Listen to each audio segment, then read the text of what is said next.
নমস্কার বন্ধুরা, আশা করছি তোমরা সবাই ভালো আছো। আজকে আমি তোমাদের জন্য এই বর্ডার লাইন ডিজাইনটি নিয়ে এসেছি।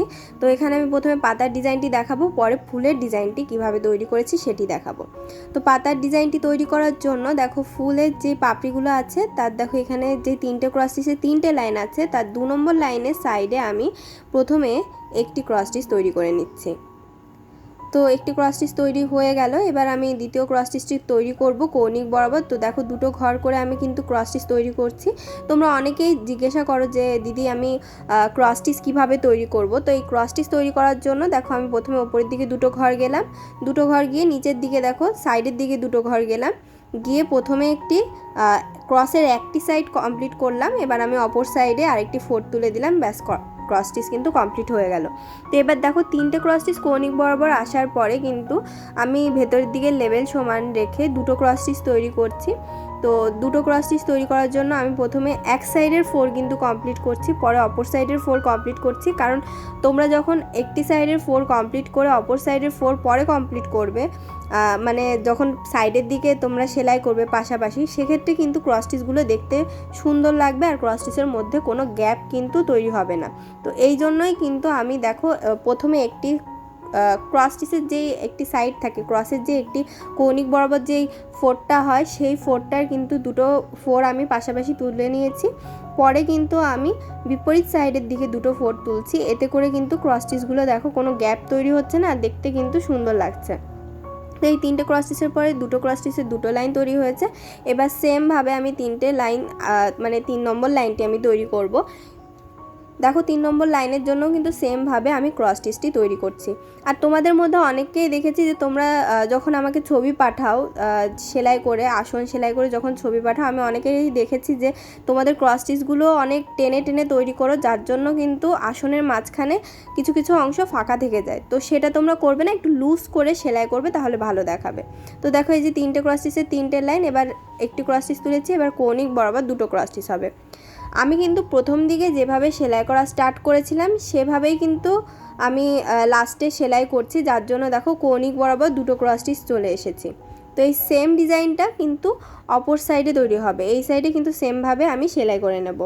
তো দেখতেই পাচ্ছ আমি সেলাইটা আগেই কমপ্লিট করে রেখেছি। এক্ষেত্রেও কিন্তু দেখো সেম আছে, এখানে এই 2 নম্বরের সাইডের থেকে 1 2 3টে ক্রস স্টিচের যে 3টে লাইন, তার সাইডের থেকে দেখো একটি ক্রস স্টিচ, দুটি ক্রস স্টিচ কৌণিক বরাবর, 3 নম্বর ক্রস স্টিচে গিয়ে ভেতরের দিকে লেভেল সমান রেখে দুটো ক্রস স্টিচের 3টে লাইন, আবার একটি ক্রস স্টিচ, দেখো এখানে একটি আর এখানে কৌণিক বরাবর দুটো। তো সেমভাবে সেলাই করবে। এবার ফুলটা আমি তৈরি করব। দেখো নিচেও কিন্তু সেম ফুল তৈরি আছে। তো সেমভাবে তোমরা ফুলটা কিন্তু সেমভাবে তৈরি হবে। নিচের দিকে খানিকটা আমি জায়গা গ্যাপ রেখেছি আর সাইডের দিকে বেশি গ্যাপ রেখেছি। তো এভাবে করে তোমরা সেলাই স্টার্ট করবে। আর এটার জন্য দেখো এখান থেকে 3টে ক্রস স্টিচ যাওয়ার পরে 4 নম্বর ক্রস স্টিচের থেকে আমি সেলাই স্টার্ট করছি। প্রতিটা ফুলের থেকে 3টে ক্রস স্টিচের গ্যাপ থাকবে, 4 নম্বর ক্রস স্টিচ থেকে অপর ফুলটি তৈরি হবে। তো এটার জন্য দেখো আমি প্রথমে একটি ক্রস স্টিচ তৈরি করে নিচ্ছি। আর যেহেতু আগেরটা আমার নীল রঙের সেলাই ছিল, এজন্য আমি এবার লাল রঙের উল ইউজ করছি। তো একটি ক্রস স্টিচ তোলার পরে দুই সাইডে আমি একটি একটি করে ক্রস স্টিচের সংখ্যা বাড়াবো, বাড়িয়ে 3টে ক্রস স্টিচের একটি লাইন তৈরি করে নেব। তো দেখতেই পাচ্ছ এখান থেকে গ্যাপের পর একটি ক্রস স্টিচ, এবার 3টে ক্রস স্টিচের লাইন তৈরি হবে।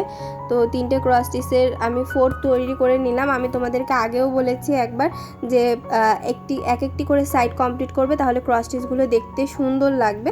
তো যার জন্য আমি সেভাবেই সেলাই করছি। তো একটি লাইন তৈরি হয়ে গেল 3টে ক্রস স্টিচের। এবার 3টে ক্রস স্টিচেরই আরেকটি লাইন তৈরি হবে। এখানে 3টে ক্রস স্টিচের মোট 3টে লাইন তৈরি হবে। তো এবার 2 নম্বর লাইনটি কমপ্লিট হচ্ছে। 2 নম্বর লাইনটি কমপ্লিট করার পরে আমি 3 নম্বর লাইনে চলে এলাম। আর এই লাইনগুলোর কিন্তু লেভেল সমান থাকবে। দেখো এই যে এই 3 নম্বরটা এবার তৈরি করছি। এই দেখো 2 নম্বর বরাবরই কিন্তু সেলাইটা এসেছে। আমি বলেছিলাম না যে প্রথমে যেভাবে শুরু করেছি সেভাবেই লাস্টে সেলাই করছি। তো সেটার জন্যই কিন্তু এই 2 নম্বর লাইনের মাঝ বরাবর কিন্তু পাতার ডিজাইনটি এসেছে। তো এবার 3টি ক্রস স্টিচের লাস্ট লাইনটি আমি তৈরি করছি, অর্থাৎ 3 নম্বর লাইন। এই লাইনটি তৈরি করার পরে আমি একটি ক্রস স্টিচ তৈরি করব, যার জন্য আমি দুই সাইডের একটি একটি করে ক্রস স্টিচ কিন্তু ছেড়ে দিয়েছি। ছেড়ে দিয়ে আমি একটি ক্রস স্টিচ মাঝ বরাবর তৈরি করে নিচ্ছি। এবার আমি একটি ক্রস স্টিচ ছেড়ে দিয়ে ওপরের ক্রস স্টিচটি মানে 2 নম্বর ক্রস স্টিচে যাব। এই সেম ডিজাইনটা কিন্তু বারবার তৈরি হবে, 4 সাইডে তৈরি হবে। তো দেখো একটি ক্রস স্টিচের লাইনের গ্যাপ রেখে আমি আরেকটি ক্রস স্টিচ তুলছি, সেমভাবেই সেলাই হবে, যার জন্য আমি আবার সেমভাবে 2 সাইডে একটু একটু করে ক্রস স্টিচের সংখ্যা বাড়িয়ে নেব। আর এক্ষেত্রেও কিন্তু দেখো আমি এক সাইড করে সেলাই কমপ্লিট করছি, তোমরাও এক সাইড করে কমপ্লিট করবে। তো এই একটি সাইড কমপ্লিট হয়ে গেছে, এবার অপর সাইডটি কমপ্লিট করলেই আমার এই ক্রস স্টিচের লাইনটি কমপ্লিট হয়ে যাচ্ছে। তো একটি লাইন, 3টে ক্রস স্টিচের একটি লাইন তৈরি হয়ে গেল। এবার 2 নম্বর লাইন আমি সেমভাবে তৈরি করছি।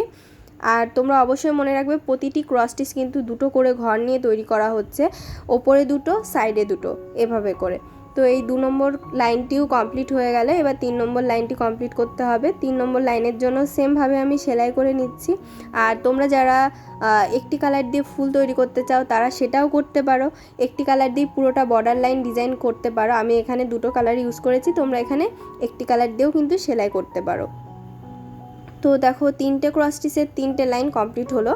এবার আমি 2 সাইডে একটু একটু করে ছেড়ে দিয়ে একটি ক্রস স্টিচ তুলব। আমি বলেছিলাম আগের ডিজাইনটির মতোই কিন্তু প্রতিটা ডিজাইন তৈরি হবে, তো এই ক্ষেত্রে কিন্তু সেটিই তৈরি করলাম আমি। দেখো সেম কিন্তু এই দুটো ডিজাইন কিন্তু সেমভাবে 2 সাইডে এই সাইডে একটি তৈরি হবে, আবার এই সাইডে আরেকটি তৈরি হবে। তো এখানে দেখো এই মাঝের এইটা গ্যাপ থাকবে, এটা সবসময় গ্যাপ থাকবে, তো এই গ্যাপটা রেখেই কিন্তু আমি একটি ক্রস স্টিচ তুললাম।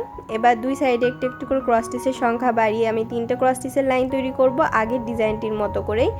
তো একটি ফুল কমপ্লিট করলে কিন্তু পুরোটা ডিজাইন খুবই সহজ, তোমরা খুব সহজে তৈরি করতে পারবে। তো এখানে দেখো আমি আরেকটি লাইন কমপ্লিট করে ফেললাম 3টে ক্রস স্টিচের। এবার আরেকটি লাইন তৈরি করব সেমভাবে, 1 2, এবার 3 নম্বর 4টি তুলব আমি, 3। এবার এই 4গুলো আমি কমপ্লিট করে নেব, 1 2 3। তো 3টে ক্রস স্টিচের 2টো লাইন তৈরি হয়েছে। এবার 3 নম্বর লাইনটি হবে, তারপরে একটি ক্রস স্টিচের লাইন। তো এই সাইডে সেমভাবে আমি তৈরি করে নেব এই ফুলটা, আর কালার চেঞ্জ করে করে তোমরা তৈরি করতে পারো। তো পুরোটি ডিজাইন কিন্তু কমপ্লিট হয়ে গেছে। ডিজাইনটি তোমাদের কেমন লেগেছে কমেন্ট বক্সে জানাতে ভুলবে না, জানাবে কোন ধরনের ডিজাইন দেখতে চাও। আর ভিডিওটি ভালো লাগলে লাইক শেয়ার করবে এবং অবশ্যই আমার চ্যানেলটিকে সাবস্ক্রাইব করবে।